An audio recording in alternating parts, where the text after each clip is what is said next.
Good morning, good afternoon, good evening, wherever you are in this wonderful planet. And this is Harry Armytage, the Learning Difficulty Expert, and with me I have the wonderful Sally. Hi, Harry. How are you? I'm Sally, and I'm the Holistically Fit Specialist. And keeping warm in this chilly weather. It's freezing. That's why I'm indoors. Oh, it's 2 degrees this morning. Oh, my Lord. It's hitting hard. Anyway, what are we talking about today, Harry? We're talking about movement, which I think is close to your heart. Very Certainly is. my heart. It's my passion. Yeah. I wish it was mine. I came across a lovely quote. Exercise is optional, but movement is essential. Absolutely. I love that. And my little tagline always is move it or lose it. So, yeah. That is nice. I like that. Yeah, and that works just not for your body, but for your mind and soul and all aspects of your life, actually. I like that little one. Yeah. So, I mean, the challenge that I find is that I spend lots of time on screens. I drive to work. I can run up and down the stairs between the car and the work. Yeah. But to exercise, I actually have to make the effort. Absolutely. You know, and it's not a natural part of my everyday routine, which is a great pity, and I miss that. Yeah, and that is probably the biggest number one thing, is keeping regular, consistent structure about some form of movement, planning it out, and it will become a habit. But everybody has such jam-packed days that if you don't factor it in, it becomes overlooked. It's, I'll do this first, I'll do that, or whatever. And like even a walk at lunchtime, Harry, you must take a break. Do you have a break? Even if the weather is chilly, if it's not pouring down with rain, go for a walk for 20 minutes. Yeah, I often like doing that. Often like going for a walk. Yeah, look, the recommendation is 30 minutes a day minimum. It's like, surely people can find more than 30 minutes a day out of 24 hours in a day to do something for themselves, because there's so many benefits associated with exercise. But for kids, it's double that, isn't it? For kids, it's 60 minutes. Exactly. And I mean, I've got stats here somewhere, but most kids aren't living up to that. And it's. I've got some awesome stats today. Well, throw some at me, doll, because So the amount of physical activity over the last couple of days has fallen 20% in the UK, 32% in the US, and 45% in China. In China, 45%. Well, they were agricultural. They've moved to cities. Yeah. Right. And the recent Australian Institute of Health and Welfare stats suggest that only 48% of 18 to 64-year-olds are doing enough exercise to meet the standard. 65% of those over 65 are not. 64% of kids 5 to 8 were not. And 80% of those 5 to 17 are not. Yeah, okay. Go over those ones again. 48% of... So 48% of those 18 to 16 are taking adequate exercise.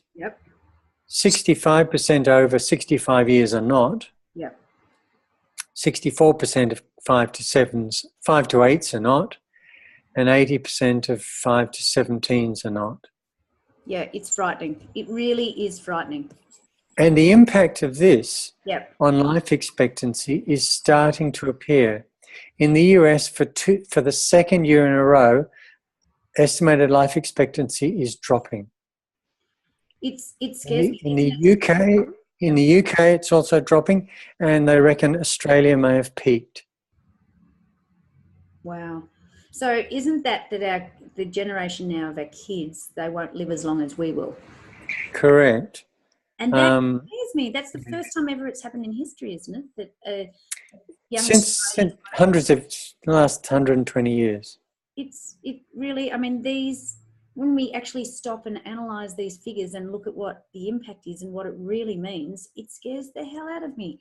I like to focus on the health implications of not exercising and leading to obesity and being overweight, but what that impact has on our health. So I've really focused on, heart health, heart disease, cardiovascular disease, and heart attacks. So the major cause of death in Australia this day is cardiovascular disease.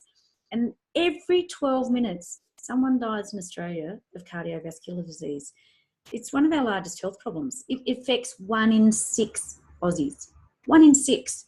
So think of your family. You know, someone's going to be affected by cardiovascular disease. And it's one of the most largely preventable deaths. And exercise is one of the preventable measures that you can get into. And can you explain why that is? Because that's a great point.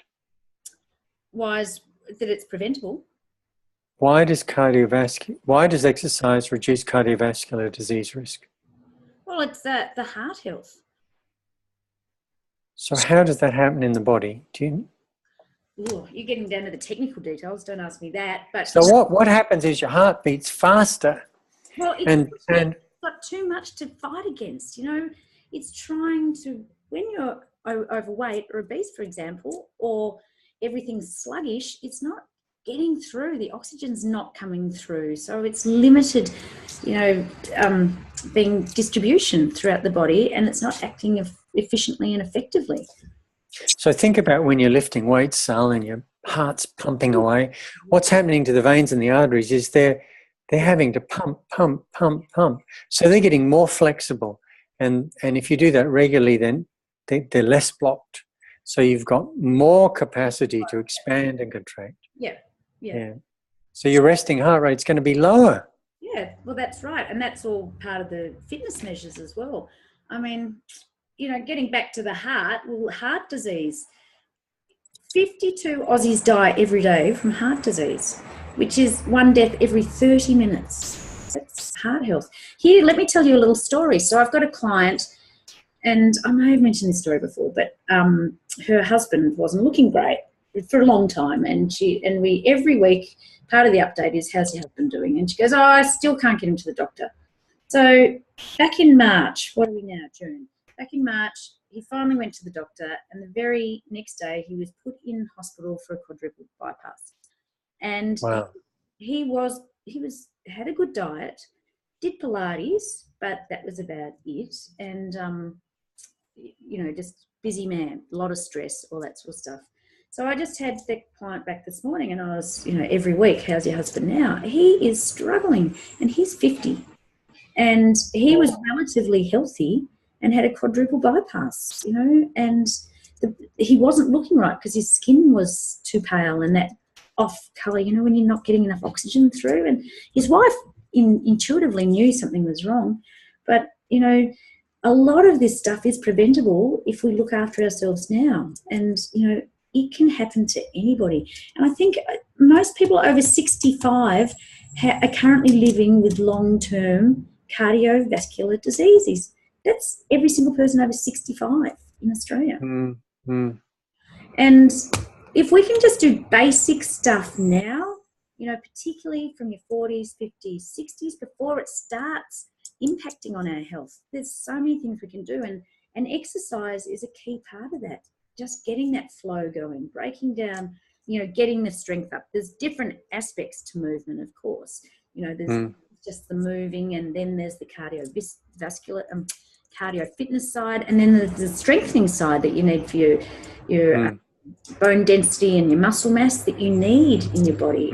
You get osteoporosis, and, you know, you need to strengthen for your balance and coordination. You need to, you know, as well as stretching for your flexibility, mobility, all that side of it. But exercise, yes, putting something in your diary every day is really important to start preventing all of this happening down the track. So yes, going for a walk is important. And I think, as I was saying before, small steps when it comes to doing exercise.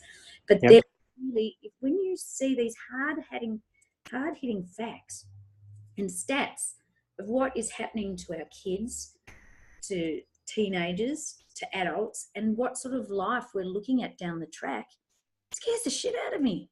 I'm like, yeah. That's right. 1 in 4 is obese. 2 million Aussies. Yeah, 1 in 4. Where's my? But there's another aspect about movement. You know, if you think about what babies do, they're continuously moving. Yeah, absolutely. And they move in order to build the brain. We know that's really important because it achieves so much integration in the brain if we can move. And what really worries me about the sedentary lifestyles that Yep. young kids and teenagers are adopting is that they're not moving. So I really wonder about how quickly we can adapt to this lack of movement. Yeah. It's frightening. I mean, as you said about babies, that's how they learn, through their moving, and then they're doing stuff like, whoa. And look, I'm really passionate about, we are a lot more desk bound, but putting in places as part of your structure every week for some form of exercise every day, but it is also get up from your chair and have a stretch, have a break from the screen every hour. And it might be just, stretching out, reviewing your posture, sitting up, doing a bit of a glute stretch. Yes. Absolutely, Harry, sitting up. Harry, why don't you just, while you're sitting in your chair, oops, I'm just moving mine, take your knee. So you're sitting down. Sitting down, yeah. I'm sitting down. On your knee. Yeah. Lean forward. That's giving you a nice glute stretch. Can you feel that in your buttocks, your legs? And then coming up. No, actually pretty good there. Yeah, but that's a good one, just to stretch out your legs. And come up behind your chair.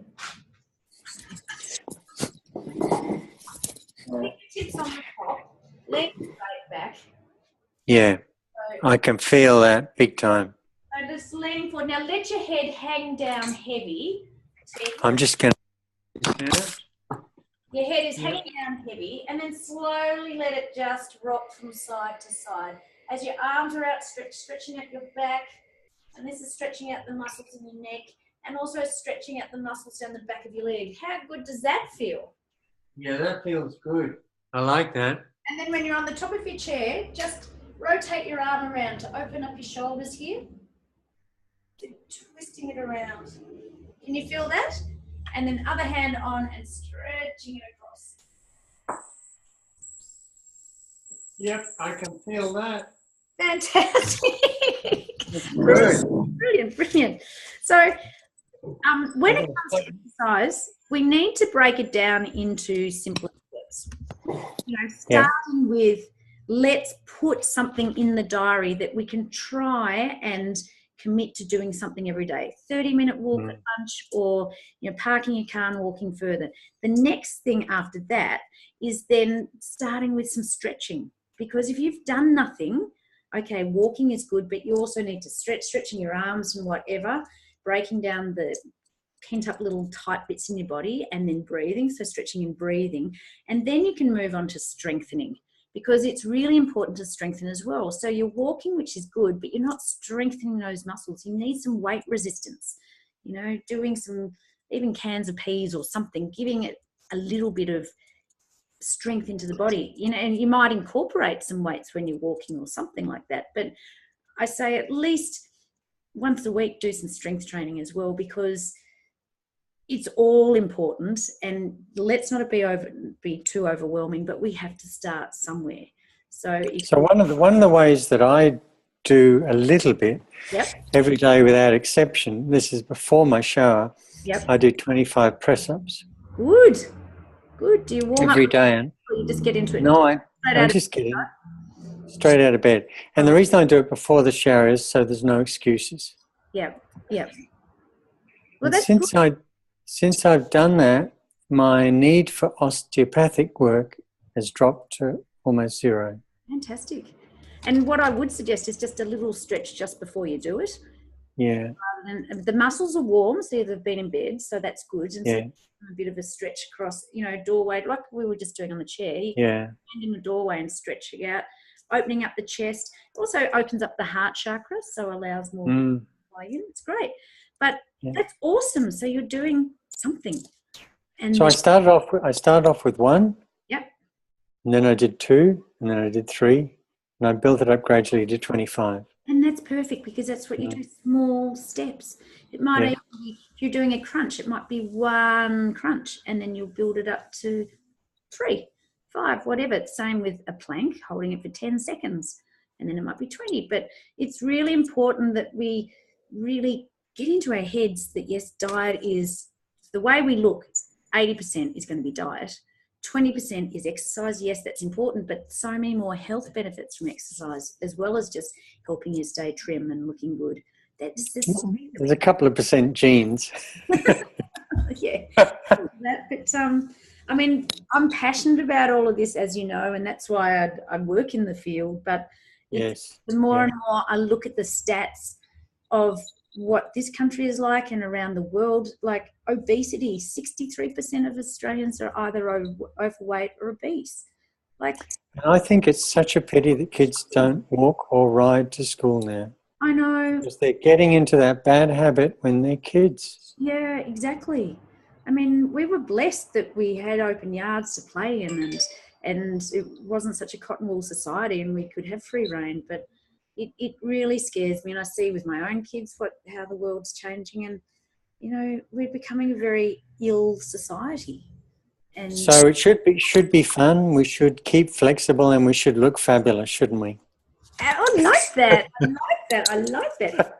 Absolutely. Yeah. So my 3 tips when it comes to exercise, just, you know, keeping it simple for starters, but have some form of structure so that you are putting something in your diary or making time for it. It has to be every day. It's like, 30 minutes is not much, and I highly recommend an hour. And, 24 hours is a long time in a day that we can find something. It's making that time. And then as well as doing something, so it may be walking or something, but stretching is key. If you're starting out from point zero, that doesn't matter. You always stretch. And that's why I recommend stretching before your push-ups in the morning and while your muscles. Okay, I'll try that. Yeah. And you're already doing it, but, and then at some stage, build in some strengthening work as well, because you'll be frail. You might be, thin enough and moving, but you need that strength as well for your bones and your muscles. Particularly for those people with a family history of osteoporosis. Absolutely. There's so many conditions linked to that are preventable by incorporating some exercise. You can look at what I call skinny fat, those models that are really thin and they're gorgeous. You don't want to be like them when they've got no muscle tone,